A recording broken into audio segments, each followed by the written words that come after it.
What's up, everyone? Welcome to This Day in Philly Sports History for June 2nd, 2025. I'm your host, Jim Montgomery. Welcome to a Monday edition of the podcast. Feels like it's going to be summer out there this week. Got a couple 90 degrees in the forecast. The rain is out. It's going to be a good week. Good week. And now that it's June, with June comes trips to the shore. And if you're in Ocean City, Sea Isle, Avalon, Stone Harbor, or Wildwood, Beach Caddy has you covered for your summer vacation. Nobody likes moving in. Nobody likes moving out. They'll do it for you. After sitting in traffic trying to get down to the shore, just go to beachcaddy.app, hit the whatever you want to do, but let them know when you're checking in, and they'll move your stuff from your car to your house. And then at the end of the week, they'll move it back out and into your car. Take the stress out of your vacation. Go to beachcaddy.app. Use the promo code Jimbo for 10% off your bellhop service, which is their move in, move out, and cart rental. They got the best carts on the Jersey Shore. Nice, big inflatable tires. They're not going to get stuck in the sand.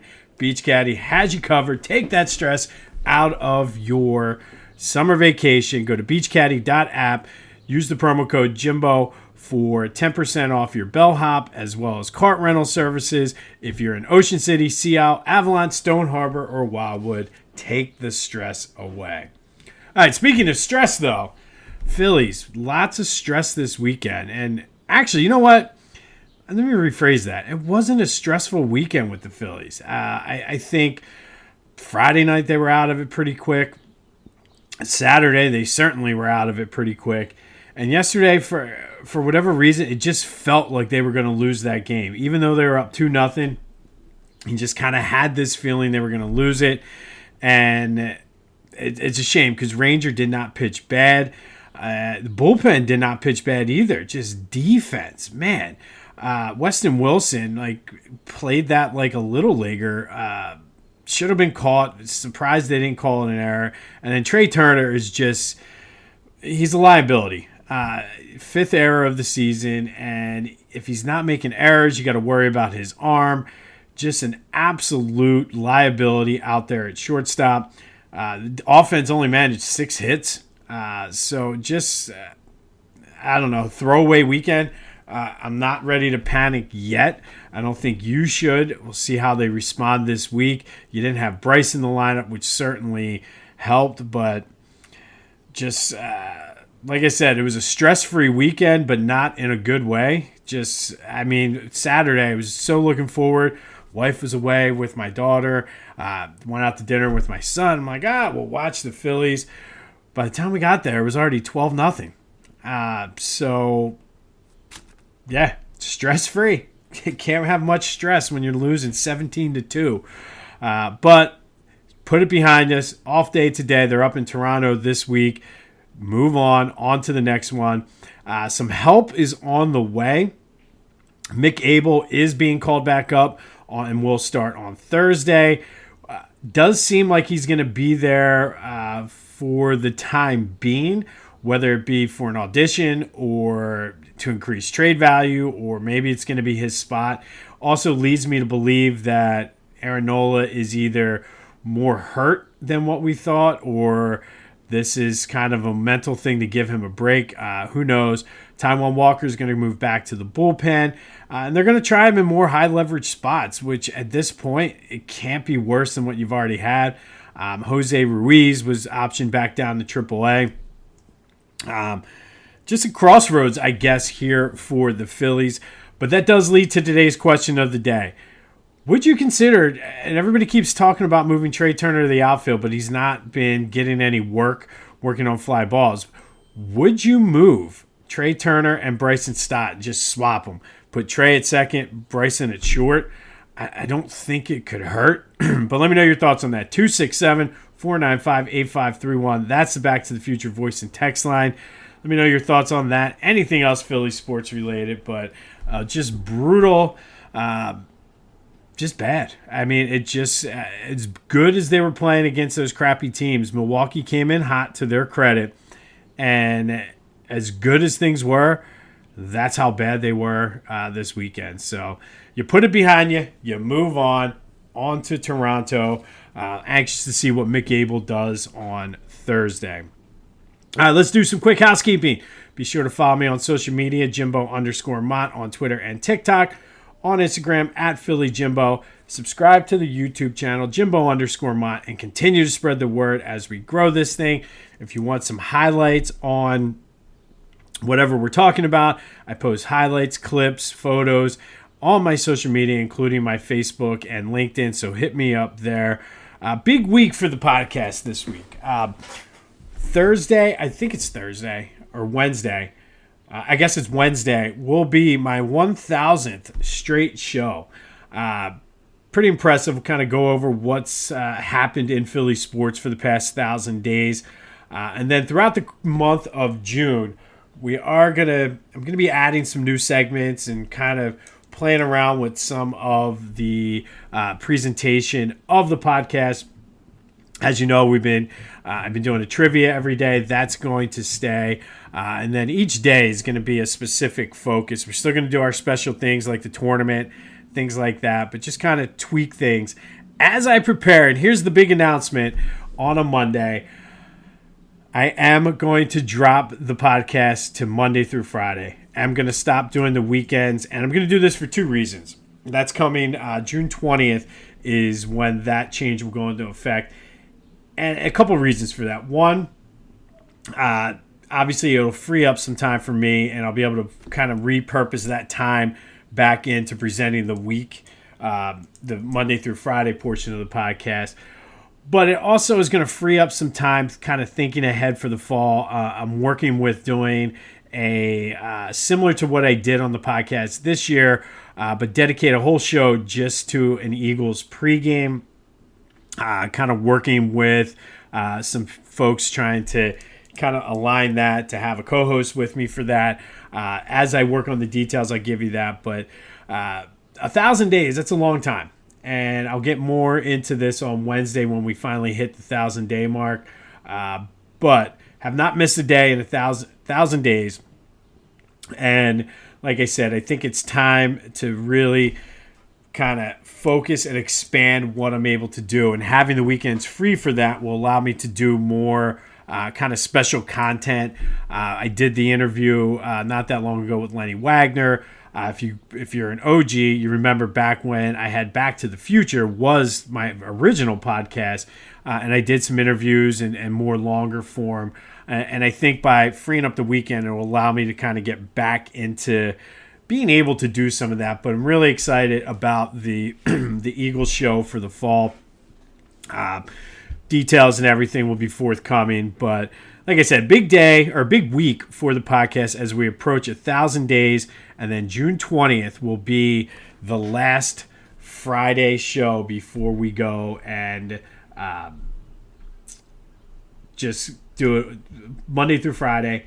And like I said, it'll free up some time to do some other things and really kind of give me more energy. Because truthfully, it's tough. I'm not even going to lie. It's tough doing this every day. And I always tell you, like, I have all these ideas, but I also work a day job. So it'll kind of, like I said, free up that time that I can kind of put it back into the podcast and really expand what I'm doing. So looking forward to that. But the tournament does kick off tomorrow.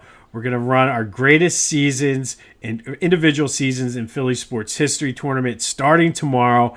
I kind of talked about this, but every summer we do a tournament. We did the Lovable Losers. Last year we did the Ultimate Philly Sports Nickname. The brackets will be posted later today on my social media as well. But basically, the rules are simple.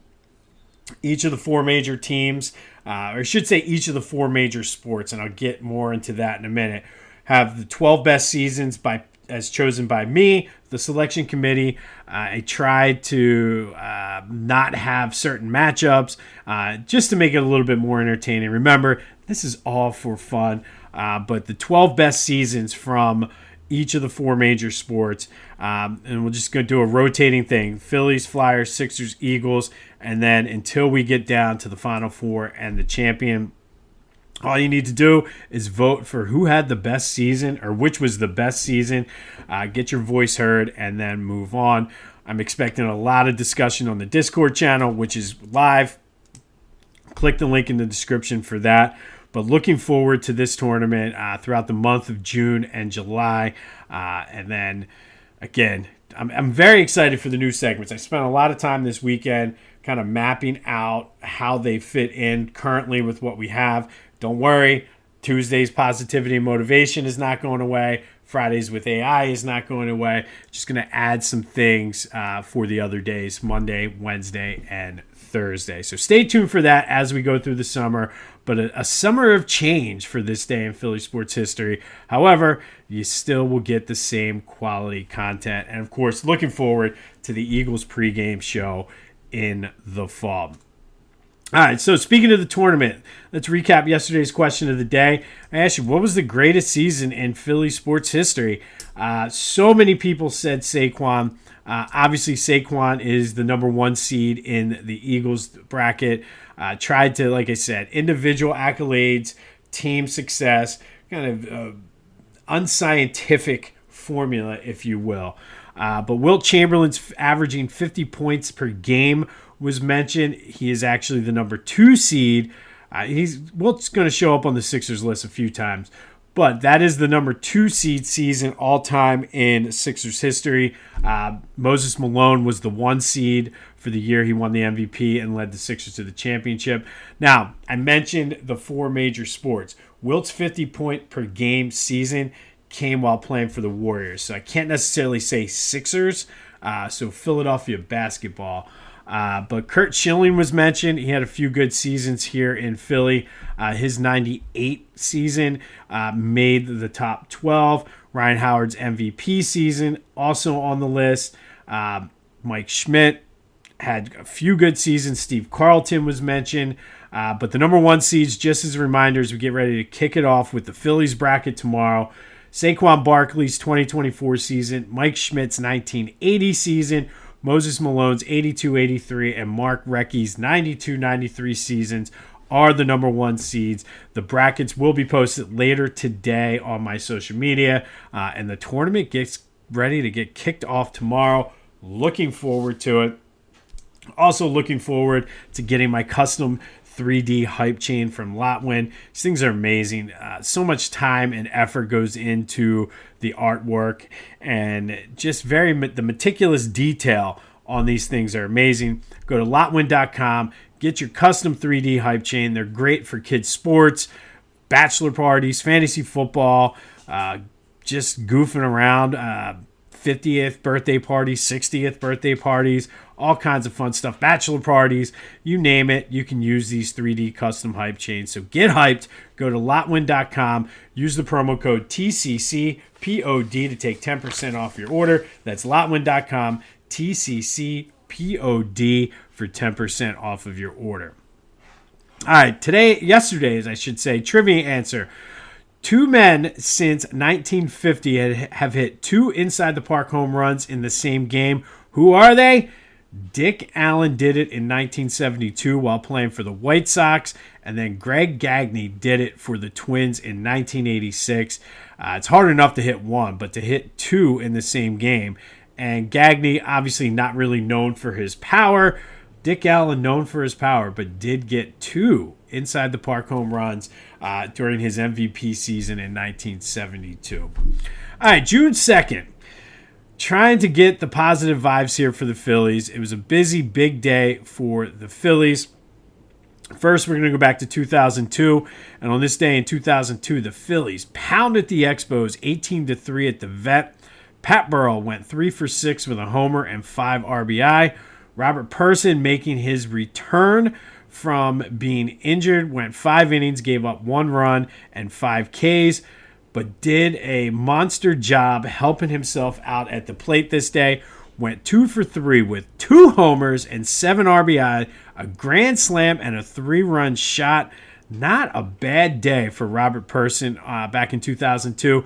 He became the first pitcher with 7 RBI in a game. It was his first win of the season coming back from injury, and it was the 7th time a Phillies pitcher hit 2 home runs in a game. More on that later in the show. But on this day in 2002, Phillies pound the Expos 18-3. Robert Person on the mound that day. 2 home runs, 7 RBI, including a grand slam. Fast forward 6 years later, Phillies beat the Reds 5-4 at Citizens Bank Park. Chase Utley, Pedro Feliz, and Chris Coste all homered. Utley's homer in the first inning was his 5th straight game with a home run. If you remember from yesterday, we talked about Dick Allen doing that. But Chase Utley tied the record set by Dick Allen, Bobby Abreu, Mike Schmidt, and himself. Earlier that season, Chase Utley had hit a homer in 5 straight games. So the fact that he did it once that season, did it again, and then would do it one more time in 2009. So Chase Utley, 3 times as a Philly, hit a home run in 5 straight games. The second time happened on this day in 2008 as the Phillies beat the Reds 5-4 at Citizens Bank Park. And then 1 year later, Phillies beat the Padres out in San Diego 10-5. Raul Ibanez went 3 for 5 with 5 RBI, 2 home runs on his birthday. It was Raul's 37th birthday on this day, and he celebrated by hitting 2 home runs out at Petco Park. It was his 18th and 19th on the year. It was the Phillies' 5th straight win. They were in the midst of a 7-game winning streak. But Raul Ibanez was great. He signed as a free agent before that 2009 season. Had an all-star year, hit 34 homers, 93 RBI, and just was a key, and I feel like almost underrated piece of that 2009 World Series team. But on this day, Phillies beat the Padres 10-5. Raul Ibanez celebrated his 37th birthday with 2 homers and 5 RBI. Greg Dobbs also got into the mix, also adding a home run as the Phillies pounded the Padres 10-5 en route to a World Series appearance. Be sure to check out my boys over at the Clashing Conferences podcast. Great things happening with their Sports Fan Network. Go to clashingconferences.com to see how you can get involved and become a member. Always looking for good guys, good girls, good people who like to talk sports. So go to clashingconferences.com, see what they have to offer, how you can get involved. If you're in need of media services, Steven's got you covered as well. Just go to clashingconferences.com, check out what they have to offer, and then be sure to check out their podcast. New episodes drop on Thursdays and Fridays. And, of course, Philly Goat, don't forget about that. Father's Day is going to be here before you know it. My kids are likely going to be down in Cape May with the in-laws. Hopefully, my wife will go too, and I'll have the house to myself, which would be great. Maybe play a round of golf. But was able to choose what my Father's Day gift was. And, of course, I went to Philly Goat. I got to cruck around and find out the maroon with the white lettering and the blue outline on the bell. And, of course, the Tecmo Bowl Tush Push shirt. Got that in black. Excited for them to come. Philly Goats got you covered for Father's Day, whether it's T-shirts, the Phillies Rocks glasses, get a cooler for the pool. I've used it twice already, 3 times actually, and it's great. It's perfect. Put the cooler on. I put ice in it the one day, but just throw ice packs. It keeps things cold. Has pockets for your wallet, your phone, your koozies. Like our pool, you have to have all your drinks in a koozie. It's great for the pool. So many good things to get at Philly Goat for Father's Day. So just go scroll through the sites. The shirts, though, cruck around and find out, and the Tush Push are on the way. Obviously, I will show them off so you know what I'm talking about when I get there. If you don't want to wait for that, go to Philly Goat, scroll through their site, and use the promo code Jim Montgomery to take 10% off your order. That's phillygoat.com. Promo code Jim Montgomery to take 10% off of your order. All right. I told you I was going to come back to the Phillies pitchers who hit 2 home runs in a game. That is today's trivia questions. It's happened 7 times. Which 7 pitchers have hit 2 home runs in the same game for the Phillies? If you were paying attention earlier, you at least know 1. So hit me up on the Discord channel. Let's talk some Philly sports today as summer is getting here. It's almost time to bust out my Cape May slides from Philly Goat, which get Dad some slides, or the canvas loafers. Get some slides. All kinds of good stuff at Philly Goat. But our trivia question, who are the Phillies have had 7 pitchers hit 2 home runs in a game. Who are they? And then finally, just a reminder, the Philly Sports Summer Playlist is now available on Spotify and Apple Music. It's listed under This Day in Philly Sports History, Summer Sports Playlist. So go download that, check it out, play it, whatever you got to do. If you need any help or have any questions, hit me up with that. On this day in 2009, Raul Ibanez celebrated his 37th birthday by hitting 2 homers and 5 RBI in the Phillies' 10-5 win over the Padres. 1 year earlier, Phils beat the Reds 5-4. Chase Utley homered in his 5th consecutive game, tying a record he shared with himself, Dick Allen, Bobby Abreu, and Mike Schmidt. He did it earlier in the 2008 season and would do it again in 2009. And in 2002, Robert Person with 2 home runs in the Phillies' 18-3 beating of the Expos. You got one of the 7 that have done it for the Phils. So who are the other 6? 2 of them should be pretty easy. But hit me up on the Discord channel and let me know which Phillies pitchers have hit 2 home runs in a game. We're excited to kick off the tournament. First round Phillies bracket action tomorrow. Looking forward to that, so stay tuned. All you need to do is get your vote in. Let's have some fun with this tournament over the summer as we approach the 1,000-day mark, and then we're able to kind of do some tweaks and start focusing on the Eagles season as the defending NFL champions. Looking forward to that pregame show. Details coming as soon later this summer as we get closer to football season. This has been This Day in Philly Sports History for June 2nd, 2025. My name's Jim Montgomery. Go have yourselves a Monday, and until next time, I'll see you when I see you.